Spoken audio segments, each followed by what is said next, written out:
Ser Podcast. Las 8 de Hoy por Hoy en Ser Podcast. Hola, muy buenos días. Lo que pasó ayer en Alemania no solo explica la situación allí, en la primera potencia europea, sino que explica de alguna manera cómo están los tiempos y cómo se extiende la inestabilidad y la incertidumbre. Si uno de los países con la política más previsible de las últimas décadas vive con sorpresa y hasta con traiciones la elección de su canciller tras el acuerdo entre conservadores y socialdemócratas. Por si faltaran cosas, esta madrugada hemos asistido a la escalada militar entre India y Pakistán, que son dos potencias nucleares y que añaden incertidumbre a un mundo removido por un Donald Trump que ahora busca acercar posturas con China. Esta es otra de las novedades con las que amanecemos hoy. Una delegación de Washington y otra de Pekín prevén reunirse a finales de esta misma semana para hablar de los aranceles. Será la primera vez que se vean desde que Trump empezó la guerra comercial y se van a ver en Suiza. Sastre, buenos días. Buenos días, Barceló. Bueno, pues con este contexto internacional de fondo y con el rearme en boca de todos los gobiernos, esta mañana comparece aquí en España Pedro Sánchez para hablar de un insólito apagón cuyas causas aún desconocemos. También para explicar cómo puede subir el gasto en defensa al 2%, aunque no tenga presupuestos generales. De hecho, en este momento el Gobierno no tiene una mayoría que garantice, para empezar, lo último que aprobó ayer mismo en el Consejo de Ministros, la reducción de la jornada laboral, contra la que Junts ha presentado una enmienda a la totalidad. Pues ya decíamos que la incertidumbre explica buena parte de lo que ocurre y esa es la palabra que define precisamente lo que desde hoy va a pasar en Roma. Hoy por Hoy Noticias. Ser Podcast. El cónclave. Que empieza esta tarde a las 4:30 con tantos nombres en las quinielas que si hay algo en lo que coinciden los pronósticos es que todo apunta a que vamos a un cónclave que no se va a resolver el primer día, seguramente tampoco el segundo, aunque en verdad nadie sabe si todo está rodeado no solo de una gran liturgia, sino de un silencio que se alarga. Vamos a Roma, corresponsal Joan Solés. Al término de la última congregación en la que intervinieron otros 26 cardenales sobre las prioridades de la Iglesia Católica en el mundo, no se había definido el perfil del próximo pontífice que deberá ser elegido a partir de esta tarde y según se desprende de comentarios de algunos purpurados. Francisco era Francisco, no habrá otro Francisco, ha advertido el cardenal francés Vesco. Él abrió las puertas y yo deseo, ha añadido, que estas puertas sigan abiertas con el nuevo Papa y que siga la línea trazada. A las 10 de esta mañana empezará la misa proeligiendo romano pontífice. Tras el almuerzo, los electores podrán descansar, pero a primera hora de la tarde serán trasladados en microbuses de la residencia de Santa Marta al otro extremo del ábside de la Basílica de San Pedro. Se dirigirán a la Capilla Paulina y en procesión a la Sixtina. Jurarán mantener el secreto de las deliberaciones y a continuación el maestro de ceremonias papales pronunciará el tradicional extra omnes, es decir, todos fuera salvo los electores. La primera fumata llegará previsiblemente entre las 6 y las 7 de la tarde. Los focos de la actualidad internacional empezarán a apuntar a Roma esta tarde para cuando veamos entrar a los cardenales uno en la Capilla Sixtina. De momento, los grandes asuntos en la crónica del mundo son dos, como les decía al empezar. Por un lado, la reunión que tendrán China y Estados Unidos a finales de semana con la esperanza de que puedan aliviar la guerra que ha agitado el mundo, la guerra de los aranceles. Y el otro gran asunto es ese ataque de India contra varias zonas de Pakistán en una serie de bombardeos que Nueva Delhi ha justificado como represalias después de los atentados de abril en la Cachemira, India. Estados Unidos ha dicho ya que está pendiente de lo que pase entre estos dos países. Los dos son potencias nucleares y cuyo enfrentamiento viene de lejos. Hace más de 7 décadas que India y Pakistán se disputan ese territorio fronterizo de Cachemira, uno de los puntos calientes de Asia y donde ambas potencias han librado ya 4 guerras desde 1947. Así sonaba anoche el intercambio de disparos en la denominada línea de control, escaramuzas fronterizas que siguieron al ataque con misiles por parte de India contra varios objetivos en territorio pakistaní. El gobierno de Islamabad habla de un ataque injustificado por parte de India que deja al menos 26 civiles muertos en ese país. En Pakistán, otras 10 personas han fallecido esta noche en el lado indio de la frontera mientras se suceden los llamamientos a la contención para evitar una escalada bélica. Inestabilidad y escalada militar en Asia, inestabilidad política en el país, cuya política se preciaba de su estabilidad desde el final de la Segunda Guerra Mundial, que es Alemania. Corresponsal en Berlín, Carmen Viñas, buenos días. Hola, buenos días, Ángeles. Todo el mundo, Carmen, se hace allí esta mañana la misma pregunta. ¿Quién trató de boicotear la elección de Merz como canciller en una votación secreta que sumió al país en la incertidumbre durante unas horas hasta que se precipitó una nueva votación y pudo salir elegido, pero salió elegido ya, Carmen, exhibiendo su debilidad? Pues sí, sigue siendo una incógnita porque el voto era secreto, aunque motivos para la disidencia no faltaban. El caos que conservadores y socialdemócratas han provocado en el Bundestag ha supuesto un duro golpe. Es un revés sobre todo para los líderes de ambos grupos, que no han podido convencer a los suyos de la necesidad de un gobierno conjunto. Muchos conservadores están molestos por la relajación del freno a la deuda y muchos socialdemócratas se sienten frustrados por el endurecimiento de la política migratoria. También hay malestar por la elección del gabinete. A la derecha se le acusa de buscar perfiles muy empresariales y a los socialdemócratas de arriesgar con juventud e inexperiencia. A sus señorías Ángels hizo falta recordarles que Alemania necesita estabilidad en tiempos de guerra con Ucrania, de frágil relación con Estados Unidos y de fortaleza de la extrema derecha. Quizá una mirada al abismo sirvió para elegir finalmente a Merz. Carmen, seguimos en el abierto. Hasta luego. Hay una imagen internacional más, todavía señal también de los tiempos en los que estamos, el encuentro en el despacho oval de la Casa Blanca entre Donald Trump y el nuevo primer ministro de Canadá, Mark Carney, que dijo a Trump: Canadá no está en venta. Y esta es la respuesta que le dio allí en la Casa Blanca Donald Trump. But never say never. Never say never. Nunca digas nunca. Aquí en España también va a ser noticia hoy el Parlamento, porque hoy es el pleno del Congreso en el que va a comparecer Pedro Sánchez para hablar del aumento del gasto en defensa, aunque en realidad va a hablar también del apagón. Guillermo Lerma, buenos días. ¿Qué tal? Buenos días, Ángels. Y el pleno servirá de nuevo como termómetro de la legislatura.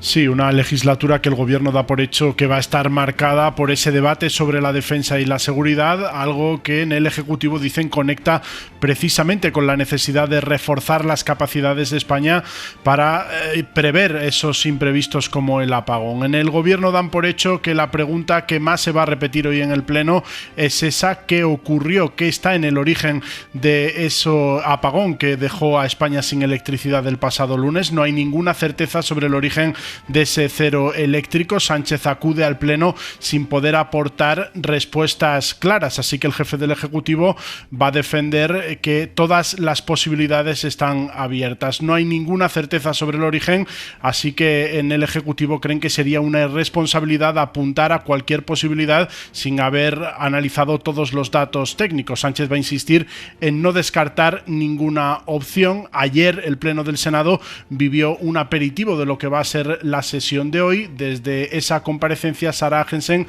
pedía rigor y responsabilidad.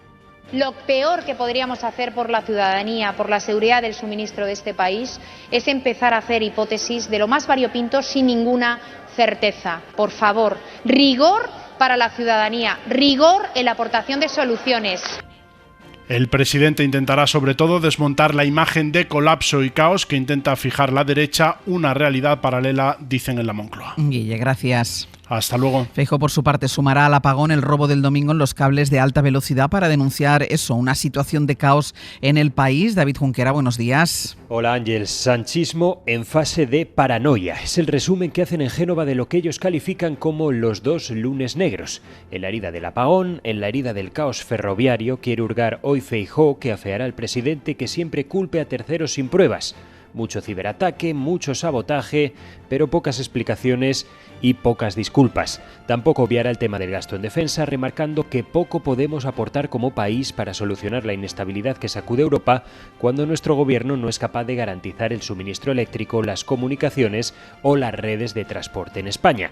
Es lo que quiere dejar patente el líder de un PP, desde el que ironizan: para hacer tambalearse a Bruselas, Putin tiene que empeñarse a fondo, pero para poner a España en jaque, basta con una socialista como Beatriz Corredor al frente de Red Eléctrica. Hoy por hoy noticias. Ser Podcast. El juez Peinado ha imputado al actual delegado del Gobierno en Madrid por el caso Begoña Gómez. El juez admite en parte la querella de Vox, por tanto, imputa el delito de malversación al delegado gubernamental en Madrid, Francisco Martín, por la contratación de Cristina Álvarez, que es la asesora de Begoña Gómez, mujer del presidente del Gobierno. Esta asesora fue contratada en la época en la que Félix Bolaños era secretario de Presidencia y se mantuvo con Martín, al que atribuye el juez esta supuesta malversación. Pedro Jiménez, buenos días. ¿Qué tal, Ángels? Buenos días. ¿Cuáles son las razones de Peinado? Pues dice el juez que Francisco Martín era el responsable responsable y superior jerárquico de Cristina Álvarez, la asesora de Begoña Gómez, que se nombró con Félix Bolaños como secretario general de Presidencia, que se mantuvo con Martín y que continúa en el cargo ahora con Judith González en la Secretaría General. El juez sortea a González y al ministro Bolaños, que está aforado ante el Supremo, y se queda con el delegado del Gobierno al que atribuye la malversación, porque sostiene que se pagó a Cristina Álvarez con fondos públicos para ayudar en las actividades privadas de Begoña Gómez. Juan Carlos Peinado vuelve a dar un nuevo giro de timón, esta vez en la última línea de investigación que abrió para mantener viva la causa. Pone el foco en Francisco Martín y ahora decide exculpar a la asesora porque dice que se limitó a hacer su trabajo y a cobrar por ello, por lo tanto no cometió delito, y también a la mujer de Pedro Sánchez porque dice que se limitó a contar con esos servicios profesionales aunque fuera para fines personales. Gracias, Pedro. Hasta luego. Así es como se refiere a esta instrucción judicial de Peinado el ministro de Justicia, Félix Bolaños. Esta instrucción ya no es motivo de preocupación para la gente honesta y con la conciencia tranquila que se está viendo afectada. Es motivo de preocupación máxima para todos los que defendemos el buen nombre y la imparcialidad de los jueces y magistrados de nuestro país. Y en Valencia, mientras sigue la investigación de La Habana que está llevando a cabo la jueza de Catarroja, ante la que ayer declaró uno de los técnicos que envió la alerta a los teléfonos móviles el día de la catástrofe. Alerta que llegó, como saben, cuando la mayoría de las víctimas ya habían muerto. Este técnico explicó que la exconsellera Salomé Pradas les ordenó que no enviasen el mensaje hasta que ella lo hubiera visto. Ana Talens, buen día. Buen día. El técnico declaró en calidad de testigo con la obligación de decir la verdad y contestar a todas las partes. Afirmó que la exconsellera Pradas le dijo que no enviara nada hasta que ella diera el visto bueno. Indicó que hubo un primer borrador de mensajes sobre la situación del barranco de Forata que se descartó y que se decidió redactar otro para toda la provincia. El técnico añade que pasó 1 hora desde que se decidió enviar el mensaje hasta que efectivamente se remitió a las 8:11 de la tarde, aunque considera que no debía haberse tardado más de 20 minutos. Por su parte, fuentes próximas a la exconsellera Pradas han negado al SER cualquier retraso en el visto bueno al envío del mensaje y se remiten a la literalidad de su declaración, no a la transcripción que se filtró a los medios. Dicen que en esa declaración quedó claro que el visto bueno al mensaje que introdujeron los técnicos en el sistema informático fue inmediato y tenía que ver con la situación de Forata. Esas fuentes aseguran también que efectivamente se tardó 1 hora entre la propuesta del subdirector para el borrador del mensaje hasta que se envió, pero añaden que el técnico no dijo en ningún momento que ese tiempo fuera porque Pradas le dijera que esperase a que ella le diera el visto bueno. Y además, el Poder Judicial va a seguir investigando a los jueces Eloy Velasco y Carlos del Valle, pese a que quien lleva su expediente había propuesto que se archivara. Se trata del juez que interrogó al humorista Héctor de Miguel y también del juez que cuestionó la legitimidad del gobierno y que llegó a decir que no iba a ser Irene Montero, desde la caja del Mercadona, dijo, la que les iba a explicar a ellos, a los magistrados, qué es el consentimiento. Más de 4 millones de personas ya han cobrado la devolución de la renta. Acaba de cumplirse un mes del inicio de la campaña y Hacienda informa de que ha recibido menos declaraciones. Bastantes menos. En concreto se han presentado en total 7 millones, lo que supone casi un 5% menos que ese mismo periodo de 2024. La agencia tributaria recuerda que el plazo para presentar la declaración termina el 30 de junio. Jordi Fàbrega. Después del furor inicial, este año hay menos prisa por presentar la declaración de la renta. En el primer mes de campaña, la agencia tributaria ha recibido 7.600.000 declaraciones. Es un 4,7% menos que el año pasado. Es verdad que esta vez, dentro del periodo en el que se ha podido presentar la declaración, entra la Semana Santa y eso ha condicionado las cifras. Según dice Hacienda, hay ya 4.341.000 contribuyentes que han cobrado la devolución a la que tenían derecho. De hecho, un 80% del total de declaraciones que se han presentado hasta ahora han sido favorables al contribuyente. Además, desde esta semana, la agencia tributaria ha puesto en marcha el plan de ayuda telefónica para elaborar la declaración. Un equipo del Centro Nacional de Investigaciones Oncológicas ha identificado el interruptor clave en el desarrollo del cáncer de colon. El estudio lo publica la revista Nature y muestra que cuando falta una proteína se puede poner en marcha el desarrollo del tumor. Es decir, que con la dieta, con lo que comemos, se puede evitar que se active. Marina Fernández. En bruto, este descubrimiento que publica Nature puede sonarnos poco asequible. Hemos demostrado que degradar la proteína P53 es un evento necesario para la iniciación del proceso tumoral. Pero la investigadora Irene Herranz, una de las autoras, lo traduce para que entendamos su potencial. Y efectivamente, evitar la degradación de P53 evitaría el desarrollo de tumores en pacientes humanos. Lo han comprobado en modelos animales y también en muestras humanas, y su hallazgo va más allá. Describimos que otra proteína llamada URI favorece la degradación de P53. Sabemos que la dieta puede influir en los niveles de URI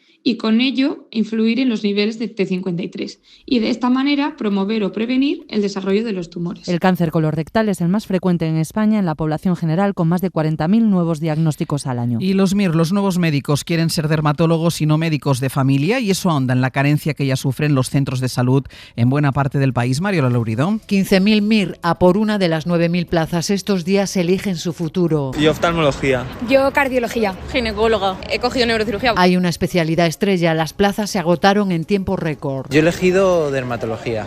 Es una especialidad que tiene muy buenas salidas laborales actualmente. También están adjudicadas ya en cirugía plástica. Ambas son el top. Yo creo que Derma montas tu consulta privada con muy poca inversión y ves muchos pacientes. Curro es de Córdoba, le toca elegir hoy. Yo por maxilofacial. Tiene muy buena calidad de vida y tiene muy buena privada, la verdad. La Cenicienta es medicina familiar. De las 2.500 plazas ofertadas, solo 22 han elegido de momento la atención primaria. No está tan bien reconocida igual, o también tiene mucho trabajo burocrático, que igual la gente después de medicina no es lo que más le apetece. Es una pena, estaría bien que las cosas mejoraran para los médicos de familia. Desde hace 3 años hay vacantes y no se cubren todas las plazas en un servicio muy debilitado y con falta de personal. Y en 10 minutos el abierto. Con Eduardo Madina, Víctor Lapuente y Elisa de la Noe. Para no perderte ningún episodio, síguenos en la aplicación o la web de la SER, Podium Podcast o tu plataforma de audio favorita.